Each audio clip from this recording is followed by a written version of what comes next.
Salut à tous et bienvenue dans cette nouvelle vidéo consacrée à l'immobilier. Aujourd'hui, on a eu envie pour faire une vidéo peut-être un petit peu plus simple que d'habitude, mais qui va quand même faire des références à toutes les informations qu'on communique sur la chaîne.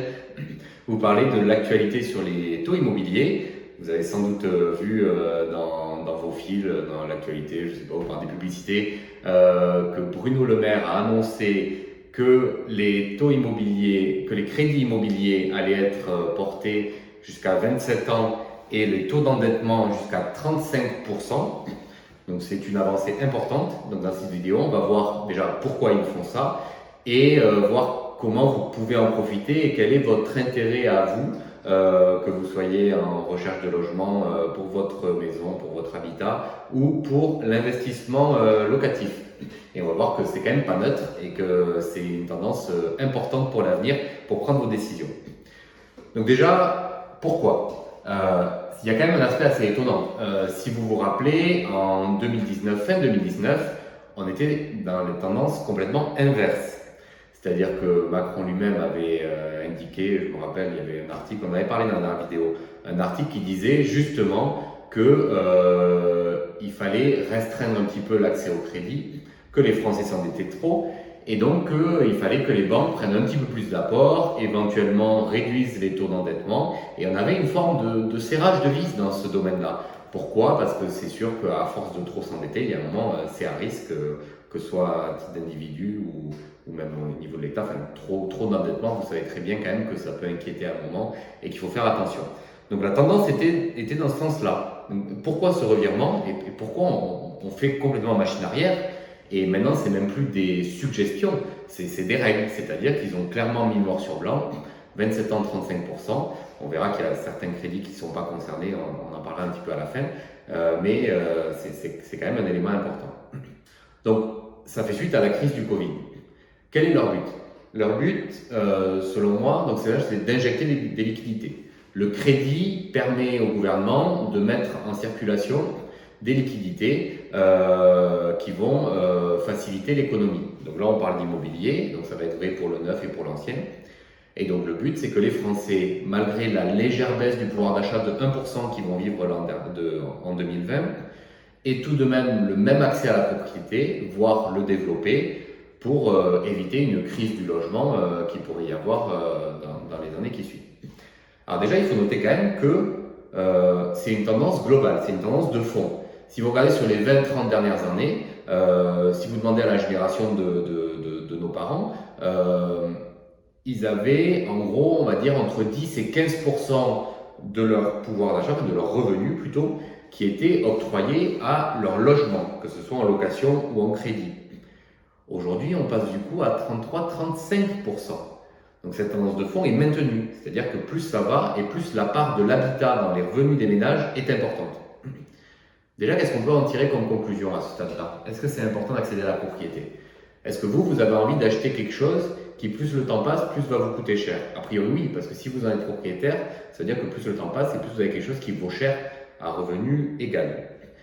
Donc ça répond déjà en partie à la question, et nous on pense que cette tendance est une lame de fond qui ne va pas changer. Évidemment, de temps en temps, ils vont dire attention à l'endettement, mais la réalité c'est que, étant donné qu'on ne crée pas suffisamment de logements par rapport au nombre de gens qui veulent se loger, au vu des mouvements actuels, à la fois démographiques, au fait qu'on vit de plus en plus seul et tout ça, il n'y a aucune raison que cette tendance change. Donc notre conseil déjà à ce stade-là, ce sera évidemment de continuer à investir dans l'immobilier. Ensuite, sur un autre paramètre, ça veut dire donc que l'État a envie que les gens accèdent au crédit et poursuivent d'accéder au crédit. Déjà, on peut en conclure que les taux vont rester bas, c'est-à-dire quand on veut que les gens souscrivent à des crédits, c'est-à-dire que le coût du crédit, évidemment, ne sera pas cher. Il y a un peu d'offre et de la demande quand même là-dedans, même s'il y a plein de régulations dans ce monde-là. Et donc, on a déjà vu dans une dernière vidéo, pareil, que le nombre de mandats aujourd'hui en agence est bas et très bas parce que les vendeurs ont plutôt peur de vendre. Donc on se retrouve dans une situation pareille, identique à celle que c'était avant la crise, voire qui va un petit peu s'amplifier. Et donc nous, on n'est pas du tout dans une notion de revirement de l'immobilier, on est bien dans une notion d'intensification de ce qui se passait avant, avec des acquéreurs qui ont un potentiel d'achat, des crédits qui coûtent pas cher et qui peuvent être distribués en plus grand nombre, et un nombre de biens à la vente qui va en baisse. On rentre pas dans cette vidéo dans les subtilités de dans Paris, à l'extérieur de Paris. Bon, ça c'est des subtilités qu'on pourra voir peut-être dans une prochaine vidéo. Et en tout cas, si vous êtes intéressé par l'investissement, venez nous voir et on vous expliquera ce genre de subtilité. Est-ce que justement c'est plus intéressant à Paris, en banlieue ou dans une autre ville de France? Il y a plein de paramètres à prendre en compte pour rentrer en détail. Mais voilà, en tout cas, pour nous, l'immobilier reste quelque chose de fort en France. Le gouvernement nous montre encore une fois qu'ils veulent le soutenir et qu'ils sont là pour faciliter l'accès à la propriété de chacun des Français. Donc la conclusion, sans en faire plein de détours, c'est profitez-en évidemment, et accéder à la propriété, que ce soit pour votre logement à vous, parce que les tendances, a priori, il n'y a aucune raison qu'elles changent, et accéder en tant qu'investissement. C'est aussi quelque chose de très important pour votre développement financier et personnel.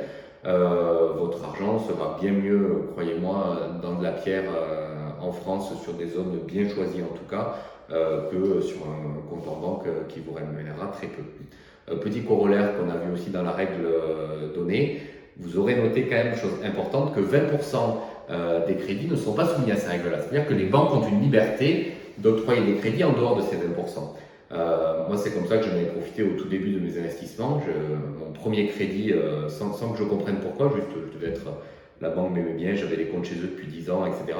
Ils m'avaient fait un crédit à 32 ans avec 2 ans de différé. C'était pas les règles. Et pourtant, même quand on est en dehors des règles, on accède à des crédits. C'est là où c'est des situations qui sont étudiées au cas par les banques.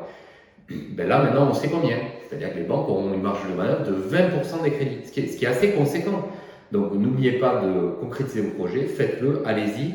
N'écoutez pas le énième forum sur internet qui vous dira ah oui, il faut de l'apport, si vous n'avez pas d'apport, vous pouvez pas, il faut ça, il faut ça, il faut ça. Non, non, c'est pas il faut, c'est même écrit maintenant, noir sur blanc, c'est pour ça que j'aime bien cette directive. Oui, il y a une règle, 27 ans, 35%, mais il y a aussi 20%, la banque fait un peu ce qu'elle veut.